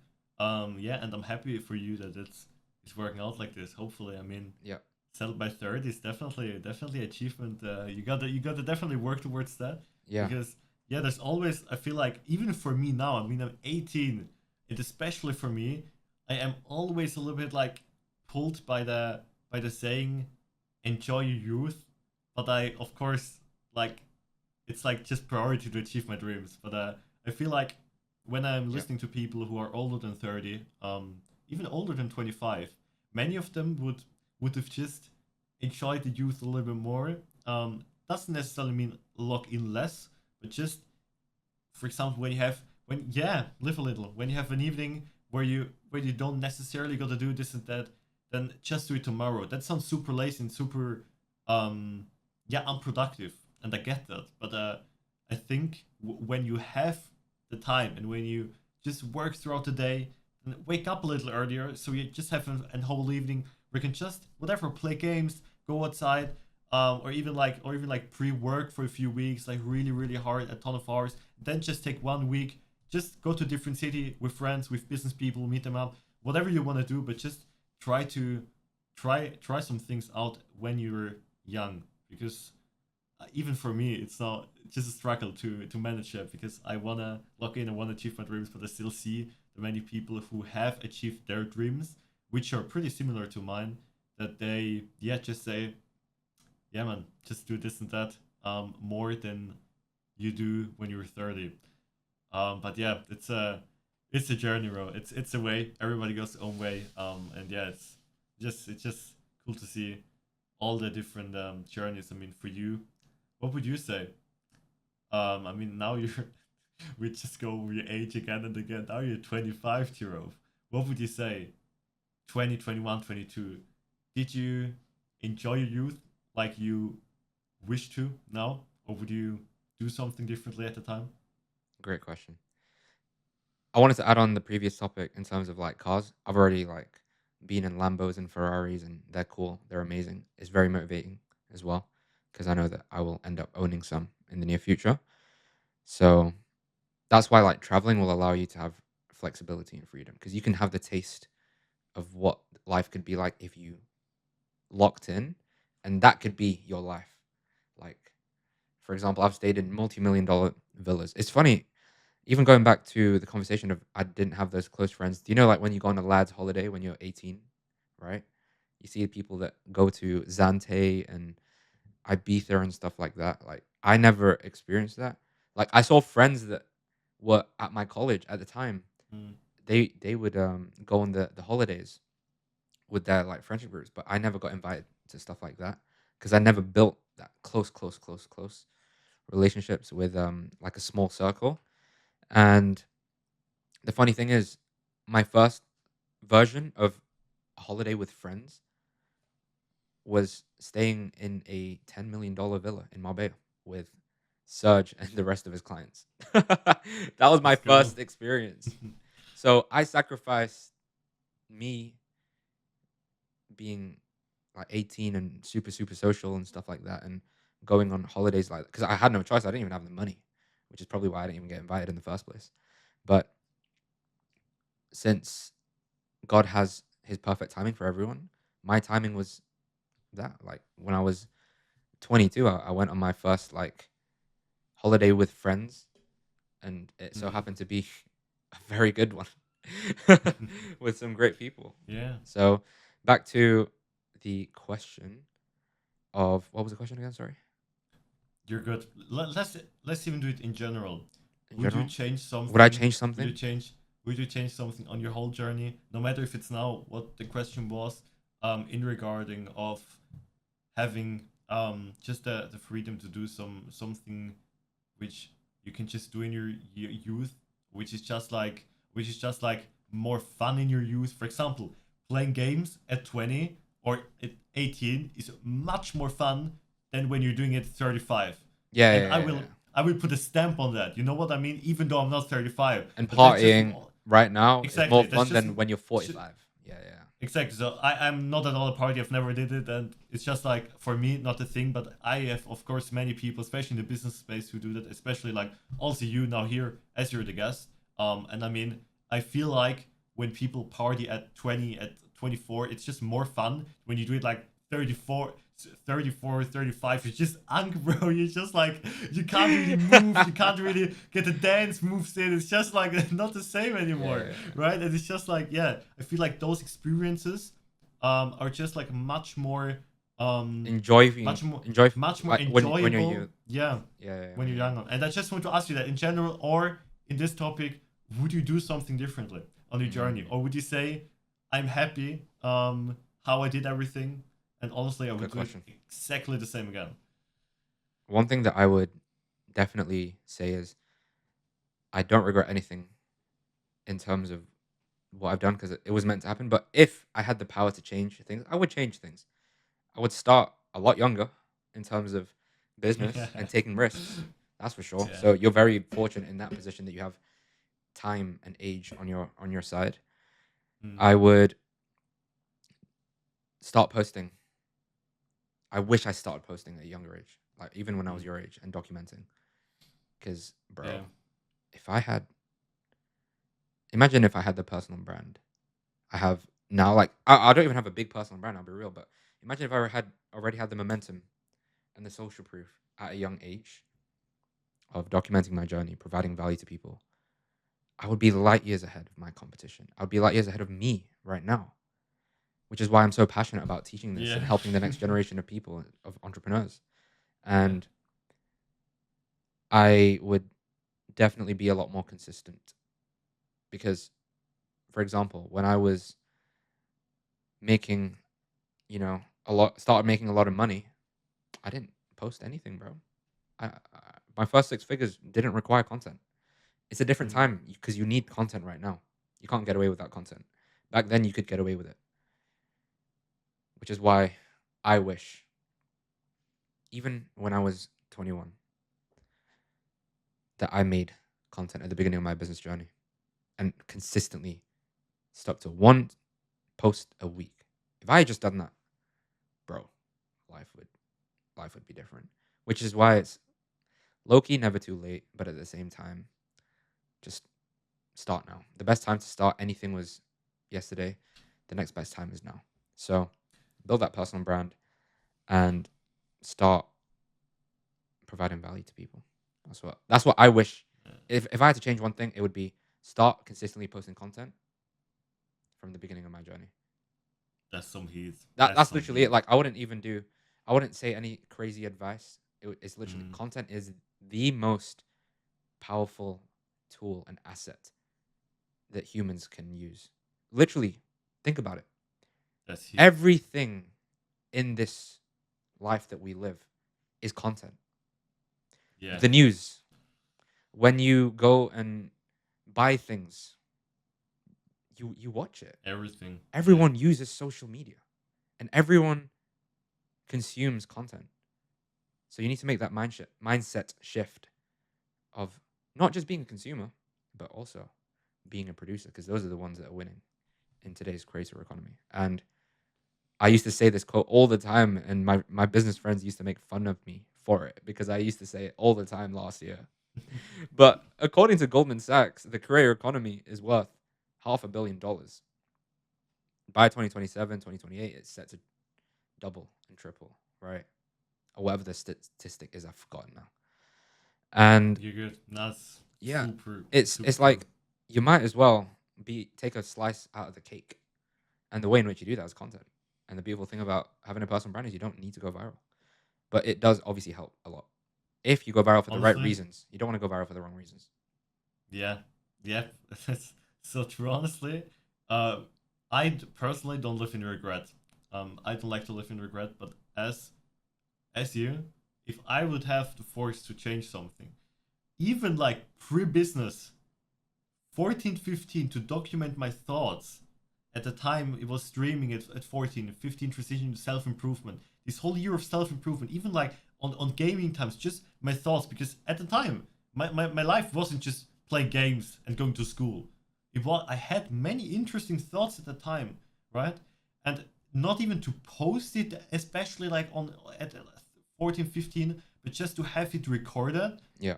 Honestly, that would be huge, bro. To have the thoughts from daily 45 minutes recording every evening as a journal, talking to a camera in front of a camera. You don't have to post it, but just as a journal for yourself. Buy yourself like 10 terabytes, like 10 different discs, whatever, to store it, duplicate it and everything, so you really preserve these files, because it's just like so huge. Yeah. That's actually one thing. And afterwards, of course, self-improvement. I probably at 15, the whole year of self-improvement, I would document that. But just long-form content afterwards in business, just short and long-form, going fully. And even at 16 at the time, now I'm 18. Now I'm starting really out with volume and quality. But that's good. Yeah, at 16, 2 years later, bro. That's it. That's good. But that's actually even like a big advice for the viewers. Yeah. Start with content. I mean, even if you have a business who is successful, just start posting content about it. I mean, you can just share so many interesting opinions about yourself, about the world. Yeah, and just share value for the people, so other people, good people, can achieve that too. It's just love the thought on that. Let's wrap it up right here. I mean, I've always one last question for everybody, and that is one advice which help you and which you would give the viewers out here on their journeys. Not like some basic advice like take action, but really in-depth advice which they can implement today, and which they should be implementing today to really just make a step forward, no matter where they are. Great question. If you are wanting to see success in the online space when it comes to scaling up your business or just your online career, it could be you working for someone, I would build a personal brand yesterday. I preach personal branding and I practice what I preach as well. It would not have got me into the position I'm in today and the direction that I'm headed in. And I wouldn't have been able to attract the opportunities, the talent, the clients, the people that I have right now if it wasn't for my personal brand. And I would also focus on two skills if I had to give advice to anyone. Like, for example, if I lost everything and I had to start from scratch, I would say sales and content creation. Those are the two foundational pillars in order to win in today's online business space, because you need to be able to get traffic, you need to be able to convey your value, and the way in which you do that is obviously through content. And at the foundational level, content is sales. It's the art of persuasion. Sales is the path of the free man. Sales is conveying and being able to showcase that what you are trying to sell is valuable, whether it be a product, a service, or yourself, right? Everything in this world that we physically have is sold. It's through a transaction.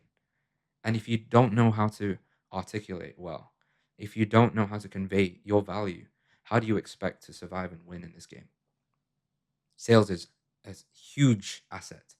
Like, genuinely being good at sales is transferable into all aspects of life. Networking, building strong relationships with people, finding your life partner as well when it comes to dating, and then starting a family, right? Sales is going to translate into so many things because, for example, when you hire team members, you need to sell your vision. You need to sell the company vision. You need to sell that, hey, I am a leader. I am going this way, and I'm looking for these people to help me get there. When it comes to getting clients and growing your business, you need to sell. I feel like people that are afraid to sell are just like the people that always get stuck in the friend zone. You should do your best to make your intentions clear. Here's my offer. Here's who I help. And this is how I get people to the desired result. And make it very clear, like, hey, I can help you. Whenever I see even a new friend that I make, that I've connected with, if I know that I can genuinely help them grow their business, change their life, I'm not afraid of selling to them, even if it's people that I know. Because you have to have so much conviction and belief in your product and service that you would feel like it's a disservice to not sell your product or service to someone. You need to have that level of conviction that, hey, fulfillment's dialed. I can help you get this result. And obviously, when you say things with your chest and you can tell when someone's speaking that they're genuine, they genuinely want to help, kind of like what you mentioned earlier as to why you invested into me, it's what's going to help you progress in life. So to wrap things up, definitely get into sales and content creation and just master those skills and practice self-development 110 million%. Because you could be the most talented person ever. You could be really good at something. But if you can't control your own dark desires and hedonistic desires, you could fall off just like that. And I've been through that as well. So discipline is everything. But obviously there's certain phases of life where you're more disciplined than other phases of life. And that's completely fine, because at the end of the day, as entrepreneurs, we work so hard so that we can enjoy the fruits of our labor, take care of the people we love, and have a good time, because tomorrow is never promised. And that, ladies and gentlemen, is the podcast with Jirrove, the only Jirrove in the world. Google it. And Joshua Liesch, I appreciate you for having me. I'm doing the outro for your podcast. Leverage, your Perfect. leverage, bro. Let's do it in a second. I wanna add one thing for the people. You were mentioning on your last advice here the actionable traits, skills for the people to learn and implement. I wanna add personal traits you should be having. My personal three is be positive, be confident, and have charisma. These three, the key with yours sales and having a personal brand, when you have these 5, you're gonna get to the moon, further Unstoppable. to the stars, You become unstoppable. to another universe. That's like, yeah, like even Jirrove, we still have to work on some things. That's just life, right? But yeah, if you just give just every day a few steps towards those skills, on a personal and on a business level, which Jirrove was mentioning, then you're gonna make it super far. Yeah, I appreciate it. So, guys, thank you for listening into my story. I didn't even mention the fact that I actually went from homeless to 64K a month in 1 year, but that did happen, and We were talking. we were talking To about too so many different many things. topics. Yes. But that's why you should listen to this podcast. You can put this in the intro, because I just share my story. Is You that see so outro? much sauce. You Too see, much. right here, viewers, for you out there, it was so much sauce. Not even the host, me, not even I can still be 100% focused because so many thoughts still going through the brain just from these conversations. Yeah, it's just human, but yeah, it's just I hope you guys took as much with you as Jirrove and I did from this conversation, because for me personally, it was also still, even though it's a podcast, still, yeah, some definitely lessons I could take.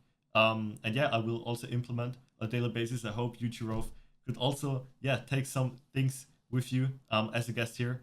But yeah, I appreciate it. we're gonna do the full business part in the in-person podcast, which we planned. All right, business tactics Let's do. Let's go. in You person. guys, stay tuned. Soon, not sure when, but soon, very soon, you will see the next podcast with my man Jirrove here. Yes, sir. We will call all sauce in business. We spill everything out, and yeah, super hyped to see what's coming out next. Let's go. But yeah, definitely gonna put it on the note, and yeah, really hyped to see you in person soon, bro. Thanks for having me, Josh. Looking forward to meet you in person. Stay leveraged. Let's go. Peace out.